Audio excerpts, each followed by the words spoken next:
ஆச்சி மசாலா. எந்த சமையலும் ருசி தேடும் ரகசியம் 20 ரூபாய். உங்கள் ஐபிசி பக்தியில் லலிதா சகஸ்ரநாமம் பயிற்சி வகுப்புகள் ஆரம்பம். முன்பதிவு மற்றும் கட்டண விபரங்களுக்கு தொடர்பு கொள்ளுங்கள். கோயில்னா சிதம்பரம், பெரிய கோயில்னா தஞ்சை, பூங்கோயில்னா திருவாரூர், அதே மாதிரி வைணவத்துல கோயில்னா திருவரங்கம், பெருமாள் கோயில் அப்படின்னா காஞ்சிபுரம் வரதராஜன், மலைக்கோயில் அப்படின்னா திருப்பதி ஏழுமலையான். இப்படி கோயில்கள்லயே பாருங்களேன், பெரிய கோயில்கள்ல 6 கால அபிஷேகம் நடக்கும். ஆனா நடராஜ பெருமானுக்கு மட்டும் வருஷத்துக்கே 6 தடவை தான் அபிஷேகம். ஏன் 6 தடவை? சிவனுடைய அபிஷேகத்தை பார்க்க பார்க்க பார்க்க நம்முடைய பாவங்கள் குறையும். பாவத்தை எப்படி நம்ம கழுவுறதுன்னா சிவனுடைய அபிஷேகத்தை பாருங்க. மிக உயரிய உருவ வழிபாடு சிவ மார்க்கத்தில் எதுன்னு பார்த்தீங்கன்னா சிதம்பரம் நடராஜர் ஆலயம். ஆரார் வந்தார் அமரர் குழாத்தில் அணியுடை 6 வேளை 6 தடவை எப்பெல்லாம் நடராஜருக்கு அபிஷேகம் நடக்குதோ அந்த சமயத்தெல்லாம் யார் வருவாங்க? நம்ம கூட தேவர்களும் வந்து பார்ப்பாங்க. அந்த சமயத்துல தேவர்களும் கூடியிருக்கும் சபையில் கடன் பிரச்சனை தீர வேண்டுமா, குழந்தை செல்வம் வேண்டுமா, கோயிலுக்கு தயிர் வாங்கி கொடுங்க. சரி, அன்னைக்கு ஆணி திருமஞ்சனம் என்ன பண்ணணும்? உடல்நிலை சரியில்லை, இல்லை வீட்டில் குழந்தைங்க போக்கு சரியில்லை, தவறான நடத்தை, இதுல இருந்து குழந்தை நல்லபடியா வந்து என்னுடைய வயிறு குளிர வேண்டும்னா குழந்தைங்க நல்லா படிக்கணும், அவங்களுடைய பேச்சு திறமை நல்லா இருக்கணும், இன்டர்வியூல நல்லா பண்ணணும், நல்ல பதவி கிடைக்கணும், தேன் வாங்கி கொடுங்க. விபூதிமோ சிவனுடைய அபிஷேகம் பாவத்தை கரைக்கும். சிதம்பரத்துக்கு 4 வழியில உள்ள போலாம் இல்லையா? கிழக்கு, மேற்கு, தெற்கு, வடக்குன்னு 4 பக்கம் 4 வாயில். கிழக்கு பக்கமா சென்ற மணிவாசகருடைய வரப்போற ஆணி திருமஞ்சனம் முடிஞ்சா நீங்க சிதம்பரத்துக்கு போய் தேர் தரிசனம் பாருங்க. காண கண் கோடி வேண்டும். பிறவில ஒரு தடவை போய் பார்த்துருங்க. ஐபிசி பக்தி நேயர்களுக்கு அன்பான வணக்கம். அடியேன் திருமயிலை கற்பகலட்சுமி சுரேஷ். ஒவ்வொரு தடவையும் உங்களை பார்க்கும் பொழுது அப்படியே சிவகுடும்பத்தின் பதிவோடு தான் வருவேன். இப்போ அடுத்த வரப்போகிறது என்ன? சித்ரா பௌர்ணமி, வைகாசி விசாகம்னு முருகன் அப்படியே கொண்டாடினோம்.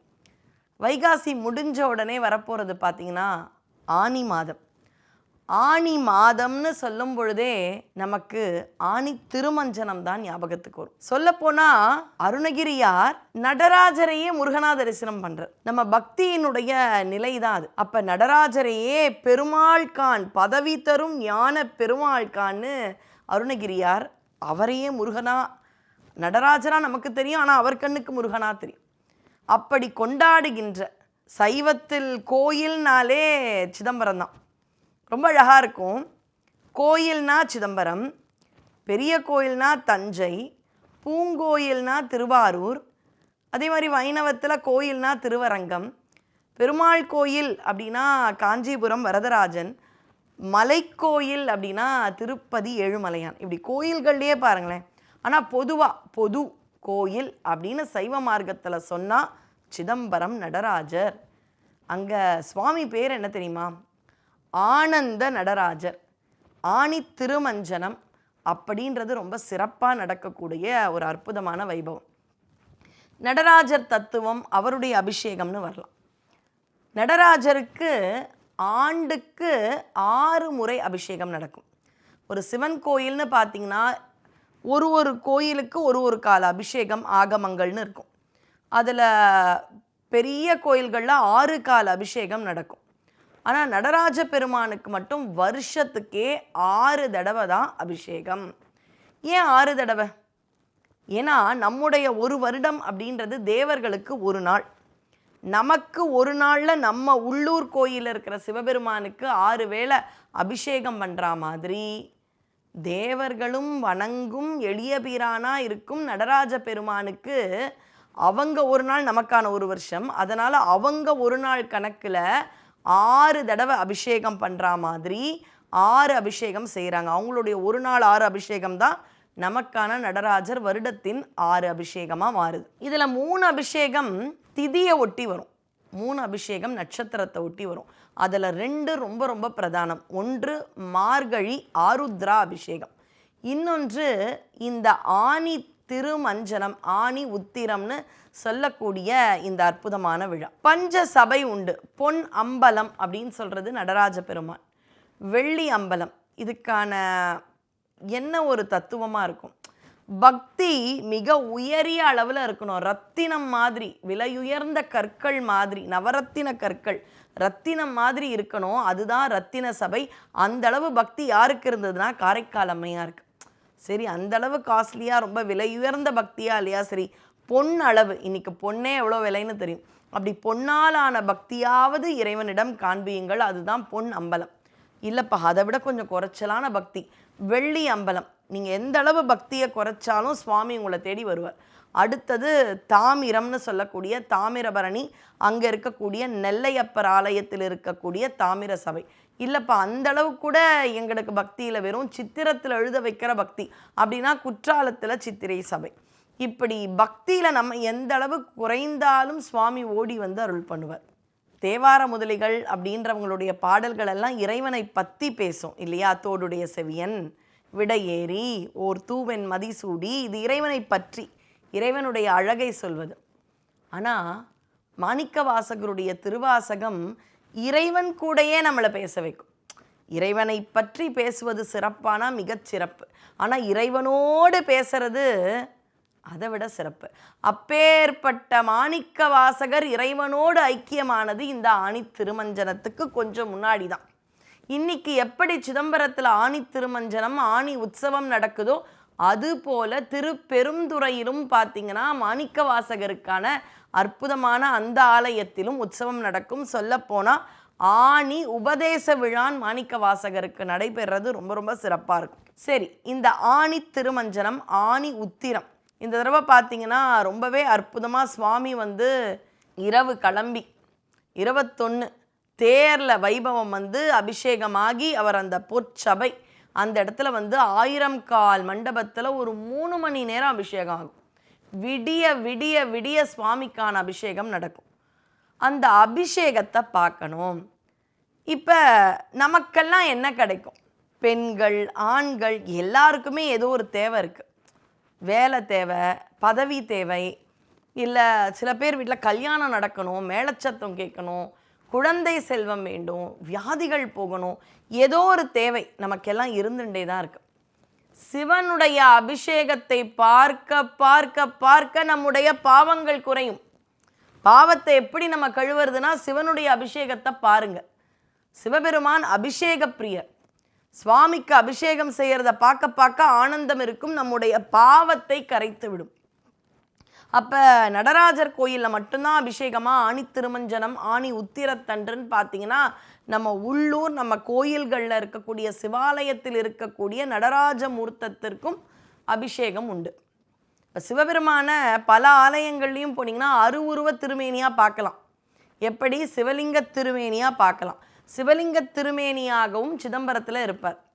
அருவம்னு உருவமே இல்லாமல் இருக்கக்கூடிய அந்த நிலையிலும் அப்படியே அம்பலத்தில் பார்த்தீங்கன்னா சிதம்பர ரகசியம்னு சொல்லக்கூடிய வில்வதளம் இருக்கக்கூடிய இடத்துல சுவாமியின் உருவமே இருக்காது, அப்படி அருவமாக இருப்பார். ஆனால் உருவ வழிபாடு அப்படின்றதுல பார்த்தீங்கன்னா மிக உயரிய உருவ வழிபாடு சிவ மார்க்கத்தில் எதுன்னு பார்த்தீங்கன்னா சிதம்பரம் நடராஜர் ஆலயம். தீட்சிதர்கள் கொண்டாடுவாங்க. அவருடைய ஆருத்ரா அப்படின்றத பார்க்க யாரெல்லாம் வந்தாங்களாம்? ஆரார் வந்தார் அமரர் குழாத்தில் அணியுடை ஆதிரை நாள் நாராயணனோடு நான்முகன் அங்கி இரவியும் இந்திரனும். அதாவது சுவாமியினுடைய ஆருத்ரா அபிஷேகம் பார்க்க இத்தனை தேவர்கள் வராங்க. ஆருத்ரா தரிசனம்ன்றது அவ்வளவு சிறப்பு. அப்போ 6 வேளை 6 தடவை எப்பெல்லாம் நடராஜருக்கு அபிஷேகம் நடக்குதோ அந்த சமயத்தெல்லாம் யார் வருவாங்க? நம்ம கூட தேவர்களும் வந்து பார்ப்பாங்க. அந்த சமயத்தில் தேவர்களும் கூடியிருக்கும் சபையில் நடராஜ பெருமானுக்கு அப்படியே அபிஷேகம் நடக்கும். எனக்கு பிடிச்சது நடக்குது, எனக்கு ஒரு வெற்றி இருக்குன்னும் போது அந்த வெற்றி கழிப்பில் யாருக்கெல்லாம் என்ன தேவையோ கொடுக்கறது ஒரு அரசர், ஜமீன்தார்கள், வள்ளல்கள் அவங்களுடைய இயல்புனா, உலகத்தையே ஆக்கி காத்து அழித்து மறைத்து அருள் செய்யும் எம்பிரானுடைய அந்த அபிஷேக சமயத்தில் அவர் ரொம்ப ஆனந்தமாக இருப்பார். பேரே ஆனந்த நடராஜர். அபிஷேகம் சுவாமிக்கு அபிஷேக பிரியர்னே பேர். அப்போ எல்லா ஆலயத்தில் இருக்கும் நடராஜ பெருமானுக்கு அபிஷேகம் நடக்கும் பொழுதும் சுவாமி ஆனந்தமாக அந்த அபிஷேகத்தை ஏற்றுப்பார். அந்த அபிஷேகத்தை பார்க்க பார்க்க பாவம் குறையும். அந்த சமயத்தில் உங்கள் வேண்டுதல்களை வைத்து விடுங்கள். ஒரு ஒரு அபிஷேகம் ஒரு ஒரு நன்மைகளை கொடுக்கும். கடன் பிரச்சனை தீர வேண்டுமா, குழந்தை செல்வம் வேண்டுமா, கோயிலுக்கு தயிர் வாங்கி கொடுங்க. சரி, அன்னைக்கு ஆணி திருமஞ்சனம் என்ன பண்ணணும்? காலையில் எழுந்து குளிச்சுட்டு சுவாமி கோயிலுக்கு போங்க. அதுக்கு முன்னாடி உங்கள் வீட்டில் இருக்கிற சுவாமிக்கு விளக்கேற்றி வையுங்கள். சிவபுராணத்தை சொல்லுங்கள். மாணிக்க வாசகரை எந்த அளவு கொண்டாடுறோமோ அவருடைய திருவாசகத்தை சொல்கிறோன்றது அர்த்தம் இல்லை. திருவாசகத்தை சொல்ல சொல்ல சொல்ல சாமி கிட்ட பேசுகிற மாதிரி இருக்கும். நம்ம சாமி கிட்ட பேசுகிறோம், சுவாமி பதில் சொல்வார். இமைப்பொழுதும் என் நெஞ்சில் நீங்காதான் தாழ் வாழ்க, தாயினும் சிறந்த தயாவான தத்துவனவன். அப்பேற்பட்ட இறைவனுக்கு அன்று கண்டிப்பாக சிவபுராணம் சொல்லுங்க. முழுக்க முழுக்க சிவாய மந்திரம். அபிஷேகத்துக்கு பொருள் வாங்கி கொடுங்க. குழந்தை செல்வம், கடன் பிரச்சனை, இதுக்கெல்லாம் நீங்கள் கொடுக்க வேண்டியது ஆயுள் விருத்தி, அதுக்கு பால் வாங்கி கொடுங்க. இளநீர் எதுக்கு வாங்கி கொடுக்கணும்னா, ஏதோ ஒரு பிரச்சனை, உடல்நிலை சரியில்லை, இல்லை வீட்டில் குழந்தைங்க போக்கு சரியில்லை, தவறான நடத்தை, இதிலேருந்து குழந்தை நல்லபடியாக என்னுடைய வயிறு குளிர வேண்டும்னா ஆலயத்திற்கு நீங்கள் எல்லாருமே அப்படியே இளநீர் வாங்கி கொடுங்க. அதே மாதிரி வாழ்க்கை மணக்க புகழ் கிடைக்க பன்னீர் வாங்கி கொடுங்க. குழந்தைங்க நல்லா படிக்கணும், அவங்களுடைய பேச்சு திறமை நல்லா இருக்கணும், இன்டர்வியூவில் நல்லா பண்ணணும், நல்ல பதவி கிடைக்கணும், தேன் வாங்கி கொடுங்க. விபூதி மோட்சத்தை கொடுக்கும், நிம்மதியை கொடுக்கும். இப்படி ஒரு ஒரு அபிஷேகத்தினுடைய பொருட்களும் ஒரு ஒரு நன்மைகளை கொடுக்கும். எதுவுமே முடியலப்பா அப்படின்னா ஒரு 10 ரூபாய்க்கு வில்வம் வாங்கிட்டு போய் நடராஜருக்கு கொடுத்துருங்க. அவருடைய அபிஷேகத்தை அப்படியே கண்ணை திறந்து அப்படியே அபிஷேகத்தை ரசிங்க. அபிஷேகத்தை பார்க்க பார்க்க பாவம் கரைஞ்சிடுங்க. இதெல்லாம் சத்தியம். அதனால்தான் சுவாமிக்கு அபிஷேக பிரியர்ன்ற ஒரு லிங்கே கொடுக்குறாங்க. ஏன்? அப்பதான் நம்ம போய் அந்த அபிஷேகத்தை பார்ப்போம். சிவனுடைய அபிஷேகம் பாவத்தை கரைக்கும். அதுலேயும் அந்த நடராஜர் இருக்காரே, அவருடைய உடம்புலேயே 5 தொழிலுக்கான தத்துவம் உண்டு. அவர் கையில் ஒரு உடுக்கை இருக்கும். அந்த உடுக்கை ஒரு சத்தம், நாதம். அந்த உடுக்கையானது பிறத்தல் அப்படின்ற தொழிலை குறிக்கும். அடுத்தது அவருடைய கை இப்படி காமிக்கும் இல்லையா, அது காத்தல் அப்படின்றத குறிக்கும். அவருடைய கையில் தழல் நெருப்பு இருக்குது, அது அழிக்கும் அப்படின்ற தொழிலை காண்பிக்கும். அவருடைய காலடியில் பார்த்தீங்கன்னா ஒரு பூதம், பொதுவாக அந்த பூதம் அந்த பக்கம்தான் திரும்பி இருக்கும், ஏன்னா அது அறியாமை. அப்போ அந்த அறியாமையை மறைப்பான் இறைவன், அதனால் மறைத்தல் அப்படின்ற தொழிலை காண்பிக்கும். இடது பதம் தூக்கி சுவாமி காமிக்கிறார்ல, அவருடைய பாதம் அது அருளல் அப்படின்ற ஒரு தொழிலை நமக்காக செய்யும். சுவாமி கூட இருக்கிற அம்பாள் பேர் என்ன தெரியுமா? நடராஜர் கூட இருக்கிற அம்பாள் பேர் சிவ காம சுந்தரி. காமம்னா அளவு கடந்த அன்பு. நம்ம நினைக்கக்கூடிய காமம் அல்ல, அது அளவு கடந்த அன்பு. சிவன் மீது அதிக அளவு அன்பு பக்தி கொண்டிருப்பவள் சிவ காம அழகியான சுந்தரி, சிவ காம சுந்தரி. நிறைய பேர் சிவகாமின்னு வாங்க. சிவகாமி, சிவகாமம், சிவன் மீது அன்பு கொண்டவள் சிவகாம சுந்தரி. நீங்கள் பார்த்தீங்கன்னா முருகனுக்கு ஒரு பக்கம் வள்ளி, ஒரு பக்கம் தெய்வயானை. தெய்வயானை தேவேந்திரனுடைய மகள். வள்ளி யாரு? பக்தியால் முருகனையே தன்னிடம் வரவழைத்தவள். அது போலதான் ஒரு பக்கம் நடராஜருக்கு சிவகாமி, சிவகாம சுந்தரி இருப்பாளாம். இன்னொரு பக்கம் அம்பாளுக்கு ஒப்பா யார் இருப்பாங்க தெரியுமா? சிதம்பரத்தில் மாணிக்க வாசகர் இருப்பார். மாணிக்க வாசகர் அப்படின்னு சொன்னாலே பக்தி. சிதம்பரத்துக்கு 4 வழியில் உள்ள போகலாம் இல்லையா? கிழக்கு, மேற்கு, தெற்கு, வடக்குன்னு 4 பக்கம் 4 வாயில். கிழக்கு பக்கமாக சென்ற மணிவாசகருடைய அந்த வாயிலில் தான் நம்மலாம் போயிட்டு வரோம். நிறைய பேர் போயிட்டு வர அந்த நுழைவு வாயில் எதுனா கிழக்கு, அது மாணிக்க வாசகரால் சென்று வரப்பட்டது. கிழக்குக்கு நேர் எதிர்க்க இருக்கிறது எதுனா மேற்கு. அந்த மேற்கு யார் வந்து தரிசித்த இடம்னா நாவுக்கரசர். இந்த நடராஜரை பார்க்க வரத்துக்கு முன்னாடி கைலாயத்தில் இருந்த ஒரு முனிவர் இந்த நாவுக்கரசர். ஆனால் வேற வழி இல்லாமல் ராவணனுக்கு உதவியதால் பிறவி எடுத்து வரார். பிறவி போதும், எப்போ மறுபடியும் அந்த கைலாயத்துக்கு போகணும்னு நினச்சி அவர் அப்படியே அழுது பாடியது தான் தேவாரம். ஆனால் இந்த நடராஜரை மேற்கு பக்கத்தில் வந்து பார்க்குறாராம். நடராஜர் உருவத்தை பார்த்தார். குனித்த புருவமும் அப்படின்ற ஒரு பாடல் எல்லாருக்குமே தெரிஞ்சிருக்கும், திரைப்படத்தில் கூட வந்திருக்கு. அந்த குனித்த புருவம்னா என்ன தெரியுமா? இப்படி மேலே நோக்கி இப்படி இருக்கக்கூடிய புருவமா. இப்போ ஒரு கல்யாணம், உங்களுக்கு கல்யாணம், அப்போ நீங்கள் மேடை மேலே நிற்கிறீங்க, ரிசப்ஷன்னு வச்சுக்கோங்க. உங்களுக்கு ரொம்ப பிடிச்சவங்க வராங்க, வரிசையில் நின்று பரிசு கொடுத்து புகைப்படம்லாம் எடுத்துப்பாங்க. ஆனால் அதுக்கு முன்னாடி உங்கள் மேடைக்கு கீழே அவங்க இருந்து இப்படி உங்கள் மேலே கையை சச்சா நீங்கள் என்ன பண்ணுவீங்க அப்படின்னு பார்ப்போம். அப்படின்னா வந்துட்டியா, எனக்கு ரொம்ப பிடிச்சவங்க, அது மாதிரி நம்ம போய் நின்னா நடராஜ பெருமான் புருவத்தை வந்துட்டியா அப்படின்னு பார்ப்பாராம். அதுதான் குனித்த புருவமும் கொவ்வை செவ்வாயில் குமின் சிரிப்பும். நம்மளை பார்த்து ஒரு அழகா, எவ்வளவு கூட்டம் இருந்தாலும் வந்துட்டியா நம்மளை பார்த்து ஒரு அழகான சிரிப்பு சிரிப்பாராம். அதெல்லாம் இருக்கட்டும். என்னது? குனித்த புருவமும் கொவ்வை செவ்வாயில் குமின் சிரிப்பும் பனித்த சடையும், அவருடைய சடை அழகு, பனித்த சடையும் பவளம் போல் மேனியில் பால் வெந்நீரும், உடம்பு முழுக்க விபூதி, பால் வெந்நீர் வெள்ளை வெளேரென்று விபூதி, இனித்த முடைய எடுத்த பொற்பாதமும். அந்த இடது பதத்தை பார்த்துட்டோன்னா அவ்வளோதாங்க, வாழ்க்கையில் ஆனந்தமாக இருக்கான். அந்த பொற்பாதத்தை காண பெற்றால் மனித்த பிறவியும் வேண்டுவதே இம்மாநிலத்தில். இந்த மனித்த பிறவி வேண்டானே, எனக்கு ஏன் பிறந்தேன்னு கேட்டனே. ஆனால் இந்த நடராஜருடைய அழகை பார்க்கும் பொழுது மட்டும் மறுபடியும் பிறந்து இந்த பூலோகத்துக்கு வந்து சிதம்பரத்துக்கு போய் நமக்கு நடராஜரை பார்க்க ஆசை வரும் என்று நாவுக்கரசர் சொல்லியிருக்கின்றார். தெற்கு பக்கத்தில் ஞானசம்பந்தர் வரார். ஏன் நடராஜர் தெற்கு நோக்கி அருள் பாலிக்கின்றார். தெற்கு யமனுடைய பக்கம், யமபயம் நீக்கும் அப்படி ஒரு அழகான தட்சிணாமூர்த்தி மாதிரி தெற்கு நோக்கி அருள் பாலிக்கும் நடராஜரை பார்த்த வண்ணம் சம்பந்தர் வராராம். ஏன் குழந்தை தேடி வரும் பொழுது அம்மா அப்பா வாக்கண்ணா அப்படின்னு கூப்பிட்ற மாதிரி தெற்கு நோக்கி தான் சுவாமி இருக்காரு. தெற்குக்கு நேர் எதிரில் வடக்கு பக்கத்தில் சுந்தரர் வந்து பின்னாடி வழியாக வரார். வந்து நண்பன்கிட்ட எப்படிப்பா இருக்க அப்படின்னு முதுகில் தட்டக்கூடிய உரிமை அதாவது மித்ரன்ற ஒரு நண்பர்களுக்கு உண்டு. அது மாதிரி வராங்களாம். 4 பேர் மாதிரி நீ வாழ்ந்துருன்னு சொல்கிறாங்க இல்லையா, அந்த 4 பேர் யாருன்னா சிதம்பரத்துக்கு 4 வழியாக வந்த 4 வாயில் வழியாக வந்த இந்த 4 பெருமக்கள். இவர்கள் இந்த 4 பேர் பின்னாடி போயிடுடா வாழ்க்கையில் பொழைச்சிப்பேன்றாங்களே, அந்த 4 பேர் யாருன்னா இதோ இந்த 4 பேர். அதனால் வரப்போகிற ஆணி திருமஞ்சனம் முடிஞ்சால் நீங்கள் சிதம்பரத்துக்கு போய் தேர் தரிசனம் பாருங்க, காண கண் கோடி வேண்டும். பிறவியில் ஒரு தடவை போய் பார்த்துருங்க, முடியலங்க வேற ஊரில் இருக்கும். அப்போ உங்கள் ஆலயம், உங்கள் சிவாலயத்தில் இருக்கக்கூடிய நடராஜ பெருமானுடைய ஆணி திருமஞ்சனத்துக்கு முடிஞ்ச அளவு அபிஷேக பொருள் கொடுங்க. அது கூட இல்லைங்க, நாங்கள் இருக்கிற ஊரில் கோயில் இல்லை, வெளிநாட்டில் இருக்கோம்.